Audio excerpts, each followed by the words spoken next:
Okay, morning guys, hope you're well. This is going to be a quick chat talking about some philosophy actually. Some of the books I've been reading at the moment is actually a book called the Liezi I read on holiday, Eva Wong's translation, which for those that don't know, in the Daoist canon there are three main, I suppose what you call philosophical texts.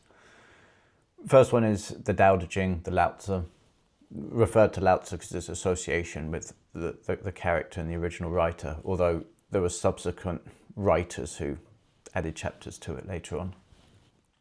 Then there's the Zhuangzi and the Liezi, not as well heard of, but I'm going to reference chapters from those two. So this first story goes, Liezi and one of his disciples are walking down a road, they come across a skull. One of the students picks the skull up, sort of dusts it off, and sort of says to the master, how unfortunate it is for this poor soul to have died, however many years he may have lived, and how fortunate it is for us to still be alive. And the master turns that around on its head and says, excuse the pun, and says, how do you know? How do you know it's not fortunate for him to be dead now and it's unfortunate for us to still be alive? So, we don't know. We don't know that. A lot of us, or a lot of people in the Western world, or these days, fear death. The ancients looked at it as just a natural cycle. Just as we had no control over how we came into the world, we have no control on how we're going to leave it. And that everything we know in this existence, this current one, dies. Every bug, insect, animal, ant, worm, plant, flower, tree, even bricks and mortar turn to dust over time. So everything has this final destination. It's what connects all of us. And life and death weren't like a beginning and an end. It was just one cycle and cyclical movement. So, and actually this is a little bit of a segue, but in meditation, what we're actually looking for and going after is, what is it that returns to the source? What is it that returns to the place after death, the place which we were before we were born? So in some of the Sanskrit or Indian spiritual teachings, they use the analogy of the ocean and the wave. With the ocean, and then you have an expression or a little life as a wave, and then afterwards it goes back into the ocean. So does part of the ocean, which obviously it is, which is in the wave, part of that seed of what we were before, does that come into this experience? And if so, can we find it and reside in it in meditation? So we're unpeeling the onion, so to speak, to go through these layers of this is just the illusion of this world and blah, blah, blah. And so the me, the I, the we, the you, what is it that would go back to the source? What is the source? And so it isn't this body, which is just made up of the constituents and elements and chemistry of this universe and world, that will go back to the earth.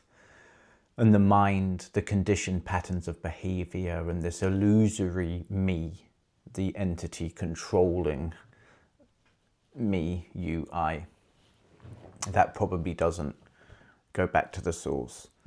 So what is it which and that's the fun part of meditation, or certain forms of self-inquiry. Anyway, probably too much of a segue for this. So anyway, there's a cycle of life which death isn't to be feared, and it's just a cycle of realities, kind of like, and so this is the reference for one of the chapters in what's known as the Zhuangzi, which is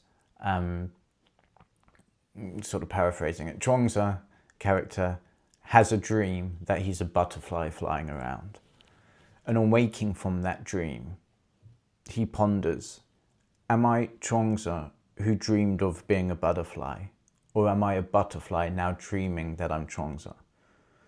And so we don't know what reality often. I know this one seems like it's the most continuous one, but that could be, again, a mere illusion. So what a lot of these stories and philosophies of the East teach is that death is the destination for all of us. It's not to be feared. What we do, however, fear is the way we die, the way we're going to go out of here. And obviously we want it to be clean, pain-free, almost like what is referred to as a king's death. You go to bed peacefully one night and you just drift off in your sleep. What I say to clients is it's about wilting. Excuse me. Every flower wilts, every plant wilts, everyone gets old. The body does begin to break down, but how well can we wilt is the name of the game. And can we be mobile and living to the best of our ability until the end? So we have a sort of pain-free, hassle-free, peaceful death as best we can with the cards and the hand that we've been dealt.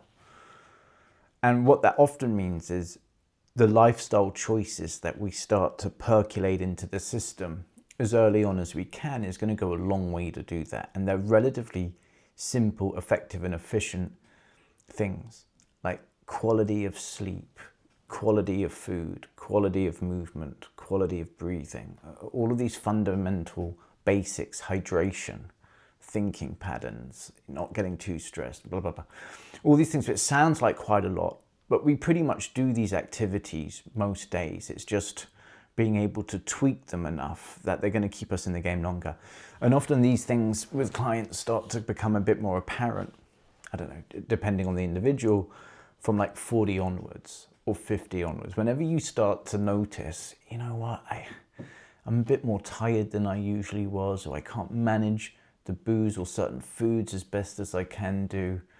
I'm stiffer in the mornings than I used to be. My knees ache a little bit when doing a run. And so when you start noticing these sort of patterns coming in, it's to kind of come in early doors and just start correcting or just tweaking the system. And that hopefully is going to have that knock-on effect and return of investment further down the line, which is why I created the 5-element transformation system to look after movement, energy cultivation, mindset, nutrition, strength training. And as much as those things sound like there are a lot of things to do, weaving them into a daily lifestyle, no matter how busy, how stressed, how overwhelmed you are, isn't too much of a hard thing to do. We're not trying to cram too many things out. These are the basics that either most of us are doing or that we can weave them into a longer timeline than trying to cram so many things into one busy day. But anyway, those are the musings for today's video. Life, death, cycles, not fearing death, looking after the body and the mind in order that the payoff is going to be further down the line. So anyone's got any comments, questions, as usual, it would be great to hear from you. Have a good day.